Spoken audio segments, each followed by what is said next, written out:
अशोक खरात या भोंदूबाबामुळे अजितदादांचा राष्ट्रवादी काँग्रेस पक्ष सध्या पूर्ण अडचणीत आलेला आहे।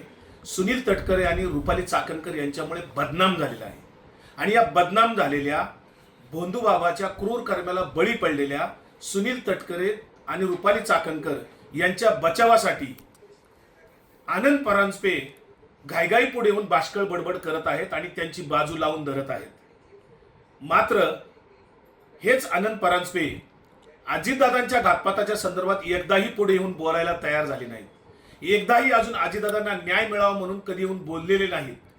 आनंद परांजपे, तुम्ही आज जी काय बाष्कळ बडबड करता ती व्यक्तिगत पातळीवरून बोलत आहात। दुसऱ्यावर टीका टिप्पणी वैयक्तिक पातळीवर करण्याआधी आपली स्वतःची ग्रँड हयात हॉटेलची फाईल मीरा भाईंदर ते ठाणे आमच्याकडे आहे हे विसरू नका। ती फाईल काढायला लावू नका, नाहीतर तिसरं प्रकरण उभं राहायचं महाराष्ट्रात आणखी।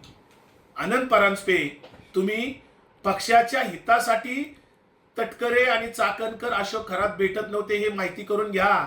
ते पक्ष कार्य करत नव्हते, त्यांचे वैयक्तिक काही हितसंबंध व्यवहार सुरू होते।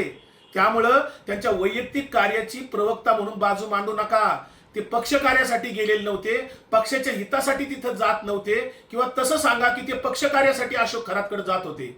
त्यामुळे अशोक खरातच्या विश्वस्त असलेल्या रुपाली चाकणकर आणि त्यांच्या मदतीला असलेले सुनील तटकरे हे सह आरोपी ठरतात कायद्याने। आम्ही वैयक्तिक टीका करत नाही, परंतु जे काही महाराष्ट्रापुढे चित्र आहे ते वास्तव आहे, ते तुम्ही झाकवू शकत नाही। आनंद परांजपे, बाष्कळ बडबड बंद करा।